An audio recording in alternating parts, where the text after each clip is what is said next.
Welcome sa Dries TV. Kung interesado ka sa ganitong news, huwag kalimutang isubscribe ang ating YouTube channel. Maraming salamat! Welcome back again sa ating YouTube channel mga kakimpaw, and sa update natin ito ang pag-uusapan natin ay tungkol sa mga importanteng ganap kina Kim and syempre kay Paolo Avellino. So ang pag-uusapan natin sa update na to ay may kaugnayan nga po sa ikinatutuwa po ng lahat, at ayon nga po sa kanila sa wakas dumating din daw po ang tamang panahon for Kim and Paolo.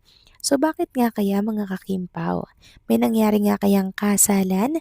Yan ang pag-uusapan natin sa update na to, kasama na din ang iba pang ganap sa kanilang dalawa ngayong araw po ng Martes. Pero bago natin pag-usapan yan, maraming salamat po sa inyong patuloy na pag-support at pagsubaybay sa mga daily update natin. Kaya naman bilang pasasalamat, narito po ang isang napili kong komento patungkol ito sa naging previous update. Mula ito sa isang account na hindi ko mabasa dahil ito po ay may pagka-Chinese ang pangalan. Sabi niya baka may secret na karelasyon si Paolo kaya nagsiselos na yung babae dahil kulang ang atensyon ni Paolo sa kanya. Bakit sinisiraan niya yung Bianca na naliling kay Pao na nagkikita daw sila ng palihim dahil may nakakita, tapos kay Kim na palaging kasama sa movie at sa lahat. Alam nyo, sa nag-comment po nito, ang masasabi ko lamang po, hindi sasama si Paula Avellino sa iba't ibang panig po ng mundo kay Chinita Princess kung meron po siyang ibang karelasyon. Yung mga bashers na yun is bashers lang talaga sila mga kakimpo, at wala po silang kaugnayan kay Paulo Avellino. Nakita naman natin, di ba, yung naging reaction at action ni Paulo doon po sa nagtag sa kanya, blinak niya po agad ito, at posibleng ito po ay na-report na din ni Paulo sa kinauukulan. So tahimik lamang pong kumikilos si Paulo Avellino sa mga bawat nangyayari po sa kanilang buhay ni Chinita Princess. Kaya wag nating sasabihin na may karelasyong iba si Paulo, kasi common sense na lang,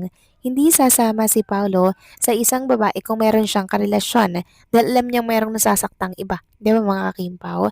So bashers lang talaga yun, at wala pong karelasyong iba si Paulo. Napakalinaw po nun mga kakimpaw. Kaya sana wag nating siraan din si Paulo dahil nakikita natin yung genuine, yung katotohanan kung bakit pinapribado niya ang relationship nilang dalawa ni Chinita Princess. Yun ay para maprotektahan po ang kanilang relasyon sa mga taong mapanghusga, sa mga taong bashers na wala pong alam kundi siraan silang dalawa. Samantalang pag-usapan na nga natin ang mga balita po na nakalap natin sa update na to, at unahin na nga nating talakayin ang tungkol dito sa A Perfect Marriage ni Kim and ni Paolo. So meron tayong nabasa dito. Sabi dito, science may help create life but it can't define love. It cannot determine who ultimately becomes family. What makes it work? What makes you stay? So dun pa lang po mga kakimpaw sa pa-teaser na yan, kahit na word lang yan mga kakimpaw, talagang mapapaisip kayo eh.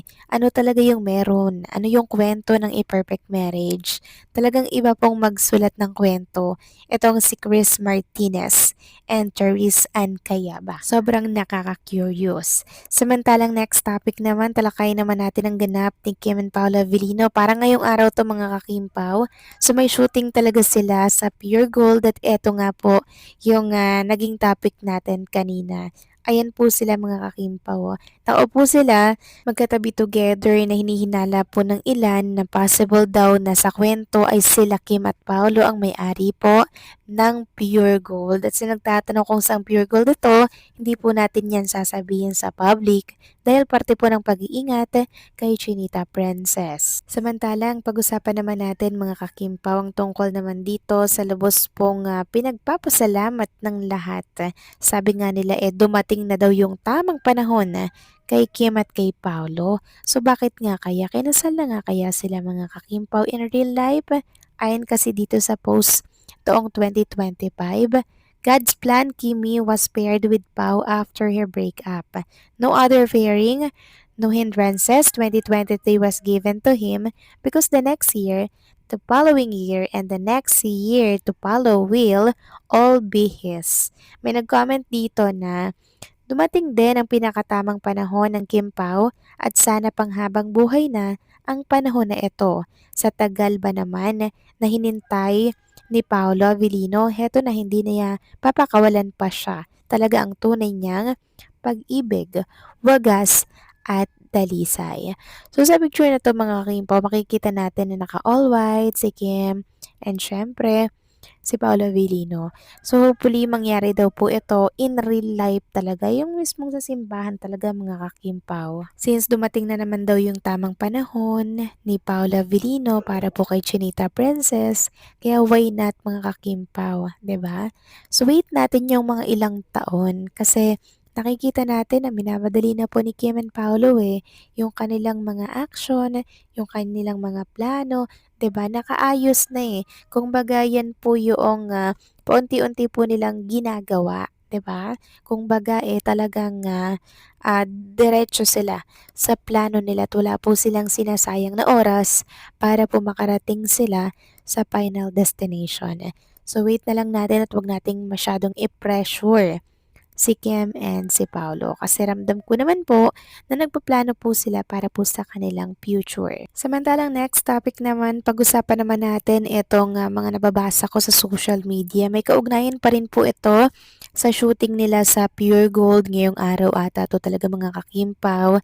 So sabay daw pong dumating itong si Kim and Paolo sa location ng kanilang shooting. So ano daw ibig sabihin nun? Kung magkasama na daw ba si Kim and si Paolo at kung ano-ano pa po ang mga nababasa natin sa mundo ng social media. Kasi pinagkaguluhan daw talaga itong si Kim and Paolo nang dumating po sila sa isang branch ng Pure Gold. So kayo naman, pwedeng nagkasabay lang sila ng sasakyan, 'di ba? Since baha pa rin kasi ngayon sa iba't ibang panig po ng ating bansa diyan sa Kamaynilaan, 'di ba? Kaya since si Paolo ay maingat at iniisip lagi si Chinita Princess, baka sinundo na si Kim Chu, 'di ba? Or dinaanan po mismo sa kanyang tahanan para lamang po ma-secure yung safety ni Chinita Princess lalo na po ngayon mga kakimpaw na talaga namang talamak at lagana po ang mga pagbabanta sa buhay ni Chinita Princess. Kaya si Paolo 100% ang pagbabantay at pagprotekta kay Kim. So pag talaga andyan si Paolo, talagang panatag po tayo no, na walang mangyayaring masama kay Chinita Princess. 'Di ba? Kasi pinoprotektahan niya po ito.